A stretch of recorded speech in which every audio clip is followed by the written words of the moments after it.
What is up, everybody? It's your boy Travis, aka Matsu here, and today I am bringing you a deck profile on the deck that I used at the most recent Mayhem Games 1K in Des Moines.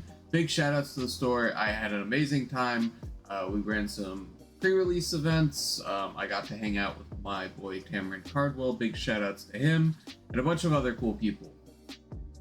Anyways, make sure you guys go like, comment, share, subscribe. Check out my Twitch, my Patreon, where I do coaching at the $10 level if you would like to get some more personalized coaching. And yeah, let's get right into it. So I played Nedre 1, obviously. For frame of reference, Girl Power was not legal at this event because it came out basically the week after at time of recording. So I was not playing any Girl Power stuff in this deck. It is subject to change. There isn't actually a lot from Girl Power that I would want to play in this deck based on the lineup and kind of how the deck plays. But we can talk about it when we get to it. So, on to the attacks. I played 3 copies of Nedre Wave. I guess I should kind of explain the core package / basis of the deck. So, Dual Needle Lunge, getting snap momentum for double Spirit Blast and or Nedre Wave, makes for a lot of damage that is hard for your opponent to deal with, especially considering that our character is a 721 that can reduce her max health to give -2 speed or +2 damage. So, back here, essentially, Double Spirit Blast, the first copy of Double Spirit Blast, is a 5 mid for 8, and the second copy is a 6 mid for 8, so that by itself is 16 damage. If you factor in the Dual Needle Lunge being a 3 high for 7, if your opponent is ever in a position where they cannot block anything, maybe they're playing an aggro deck and they went a little too hard on you on turn 2, that is just 25 damage, just out of nowhere. You paid 3 health, put an attack that you were playing anyways into your momentum, and then Double Spirit Blasted them into the moon. Also, one of the big issues with Nedre and Nedre Wave as a byproduct, she doesn't give speed. So the +1 to their block mods for the rest of the turn from Double Spirit Blast is a huge thing for this character, and kind of for a card like Nedre Wave as well, which wants your opponent to block and really punishes them super hard for blocking. We played 3 copies of Wind Barrier because it is almost impossible to kill a Nedre through an established Wind Barrier because she then has -4 speed on everything she wants to have -4 speed on. And she gets to gain 2 life whenever she blocks with the foundations, once per turn. So, I love this card in Nedre. It is also very good when we sideboard into Jin, which is definitely another package that I will explain later. We play 1 Spirit Gun Final. I would probably be playing a second Spirit Gun Final over Spiral Blast if I have the second Spirit Gun Final. But this card comes in clutch. It pressures lethal very easily because it is a 5 for 12 in our character. So sometimes your opponent just overcommits on a block a little too hard, and then you play a Spirit Gun Final and they explode. So that's very cool. Spiral Blast was my replacement of choice because it's another Echo move, so we can still do Dual Needle Lunge stuff. And also it's got good deadlock on it. So we can pick up 2 momentum and then add 2 cards from our hand to our momentum. So it'll fuel our echo stuff while we're in deadlock. 4 copies of Rejuve. Rejuve is just a really, like, dual needle lunge into rejuvenating smash is just a really powerful play.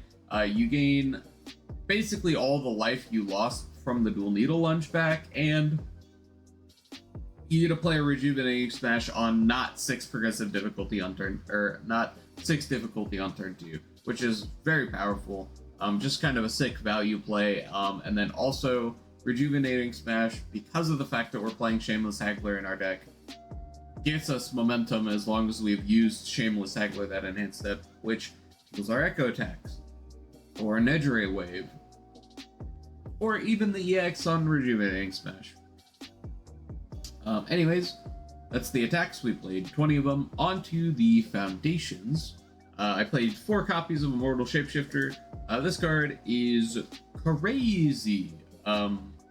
This card, a lot of the time, if you have multiple, you just cannot die. Like, if you have 3 of these out, it is so hard for anyone to kill you. This card is just crazy. I would definitely, if you're playing any of these 3 symbols, unless you're like a super hard aggro deck, just play 4 of this card. This card's insane. On to the next one. We have 3 copies of Class Membership. It's just a 0 diff with relevant card text that is a high block. And it gains us health in our character that is pretty good at partial blocking. So, definitely a good one. Shameless Haggler. This card also goes hard. Enhance, flip, discard a card, draw a card, and gain 2 health. Then your rival may draw 1 card and gain 2 health. If they do, draw 1 card and gain 2 health. This card just does a lot for this deck. It filters you, gains you health, so you don't have to lose out on like breakpoints, because it does matter a lot having the extra health, because a lot of the time you will just like face tank a bunch of things and then you still want your dual needle lunges to be active. So like between this and Immortal Shapeshifter, your dual needle lunges will never not be active. Like you will almost always be able to pay 3 for that, compared to a lot of the other decks previously that would play dual needle lunge, where it's like, if I put you to 3, you're not going to be able to use dual needle lunge and the card just becomes bad. Or like, I'll put you to 6 and now you're not able to use like multiple. And then this also just has the additional mode of it becomes a +1 if your opponent decides they want to play the game with you, which for the most part is probably not optimal. Unless your rival like really needs the health gain and it like super matters for your possible string, right? Or like you're doing it on their offensive turn, which hardly ever came up, and I think usually if it does, you're probably losing that turn anyways. 3 Keiko's Aid. This could probably be a 4 of, but we needed to cut some high blocks.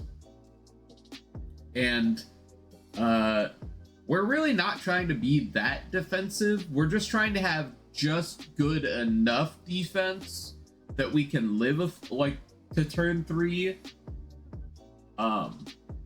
In case we don't have the nuts turn 2 dual needle double spirit blast hit you for 1 billion. We need to be able to live to turn 3. And Keiko's Aid certainly helps us do that, being Breaker 2, but only for attacks.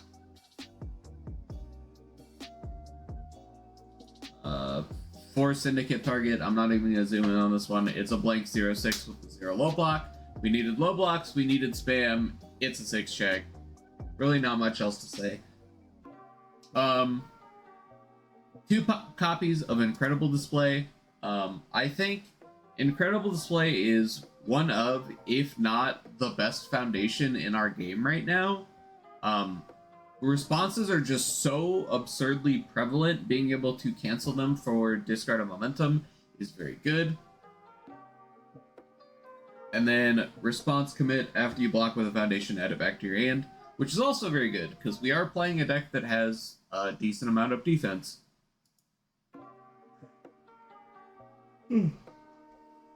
Oh, sorry.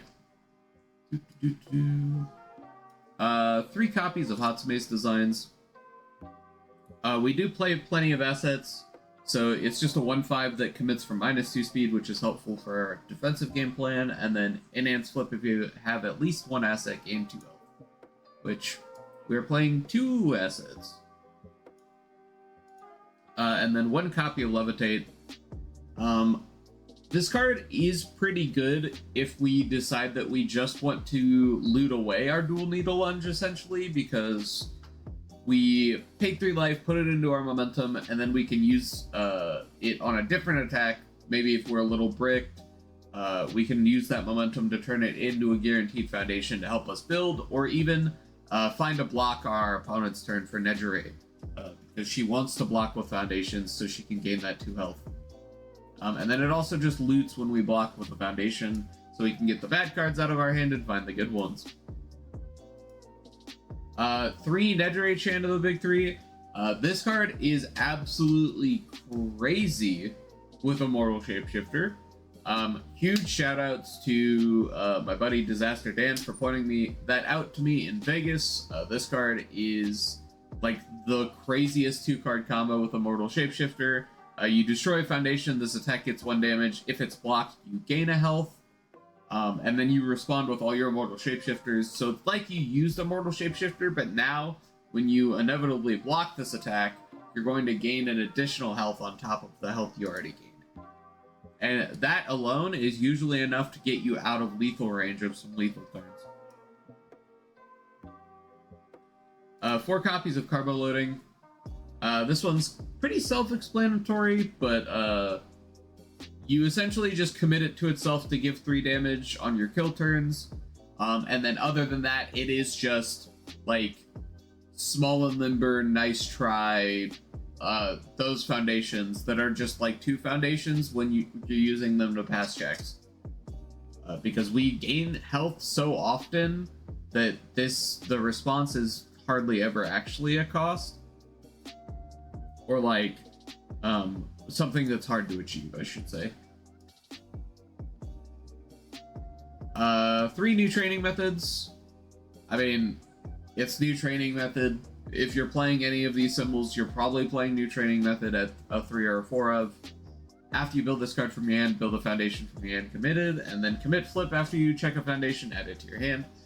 This helps us build better on turn 1. This helps us find important foundation pieces like our Carbo Loadings or Shameless Hagglers. Helps us assemble the Immortal Shapeshifter Exodia. And yeah, also is very good with Immortal Shapeshifter because Immortal Shapeshifter makes checks, which we can then use to pick up with new training method without failing blocks or checking bad or so on and so forth. Now, this is probably one of the most underrated one-ofs if you are playing a defensive character, especially right now. Pump Up is insane. Being able to flip a foundation, if this attack is blocked, seal a rival foundation, works on offense and on defense, is equally as good on both. So this deck has a kind of a hard time with what card called? I'm blanking. Sorry. Incredible Display. This deck has a very hard time with Incredible Display at times. So being able to just like play a poke, enhance Pump Up, put all of the damage on my move to incentivize you to block it, and then if you do, I get to seal your Incredible Display so I can go off with Echo moves, is primo. And then not even bringing up the fact that like using this on defense to make sure that like their damage resets or like their speed resets don't do anything, their card draw is worse, their deadlock is worse if they've got like onboard deadlock. Just very good. I absolutely will love that card, and I think more people should be putting that as a one of in their decks, at the very least.